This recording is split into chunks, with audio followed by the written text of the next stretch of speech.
그리고 어제 시황 종목 뉴스에서 팔란티어 실적 결과에 대해서도 전해드렸었죠. 실적 발표 이후에 하루 만에 주가가 30%나 급등했는데요. 앞으로 어떻게 대응해야 될지 오늘자 종목 뉴스에서 좀 더 자세히 다뤄보겠습니다.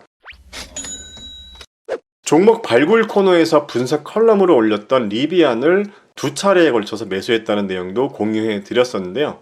제가 분석한 컬럼대로 주가가 움직이냐 아니냐 이런 걸 보시는 것보다는 분석한 컬럼 당시의 리비안의 지표들을 한번 보시고 멤버십에서 매주 업데이트해드리는 48개 밀착 종목들의 향후 예상 성장률 데이터 중에서 리비안의 수치가 어떻게 변화하는지를 체크해 보셨으면 좋겠습니다. 그에 따른 적정 주가가 또 바뀔 수도 있을 테니까요. 자, 그리고 팔란티어 얘기를 오늘 시황에서 안 할 수가 없죠. 팔란티어가 호실적을 발표하면서 오늘만 30% 넘게 급등했는데요. 제가 작년 11월 23일에 MG 파이어닝 클럽 회원님들의 투표를 받아서 팔란티어 종목 분석 컬럼을 작성했었죠. 당시 투자 다이얼을 작성하면서 16달러로 매수 가격을 설정했는데요. 목표 투자 기간을 2년으로 잡고 목표 주가는 2025년 예상 EPS를 기반으로 22달러로 기록하면서 적정 P 레시오는 포워드 기준 61로 메모가 되어 있었습니다. 분석 컬럼을 작성할 당시에 팔란티어 주가는 21.34달러였었고요. 이후 주가가 16불까지 하락한 이후에 16불에서 17불 사이에서 약 한 달 정도 횡보하다가 이번 실적 발표 이후에 주가가 급등했습니다. 제가 투자 다이어리를 작성하고 올려드린 이후에 실적이 잘 나와주면서 벌써 목표 주가에 도달했습니다. 팔란티어가 하루에만 무려 30% 상승하면서 21.87달러를 기록한 거죠. 자, 이 당시 컬럼에서 올려드렸던 3년 예상 EPS는 보시는 것처럼 2023년 예상 EPS 성장률이 312.35%였고 2024년은 18.71%, 2025년은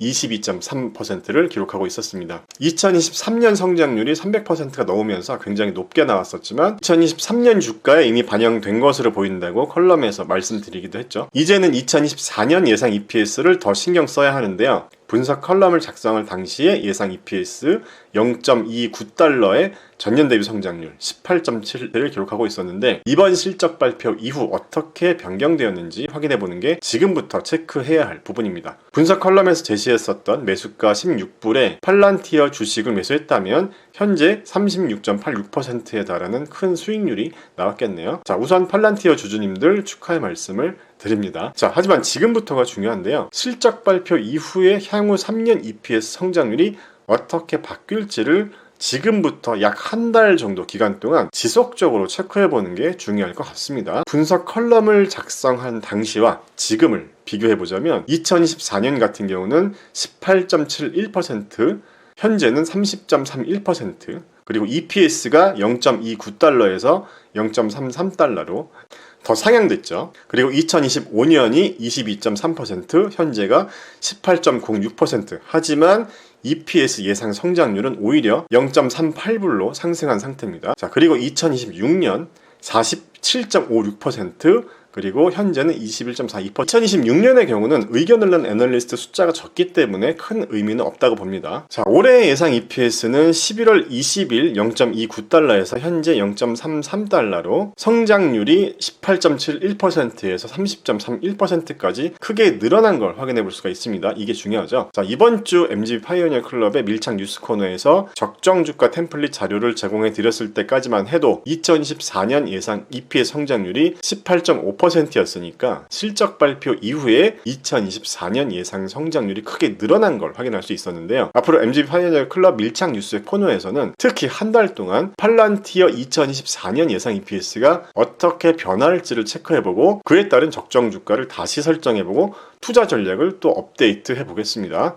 그리고 오늘 저녁 8시에 적정주가 템플릿 활용법에 대한 라이브 강의가 예정되어 있는데요. 시간이 되면 오늘 강의에서 함께 이 부분도 체크해보고 만약에 시간이 안 된다면 다음 일요일 라이브에서 팔란티어의 현 시점 적정 주가 및 목표 주가를 다시 알아보면서 이번 실적 발표 이후에 투자 전략을 어떻게 업데이트하면 좋을지 알아보는 시간을 갖도록 하겠습니다. 자, 오늘 회원 전용 오픈 채팅방에서도 팔란티어로 수익 보신 분들이 저에게 감사하다는 말씀을 해주셨는데요. 일단 수익률보다 함께 공부하면서 발전해 나가고 있다는 사실이 저는 기분 좋았습니다. 수익 보신 분들은 다시 한번 축하드립니다. 그리고 어제 계좌 공개 영상에서 공개해드린 것처럼 우버에 투자한 지도 거의 2년 가까이 가까이 되어가고 있는데요.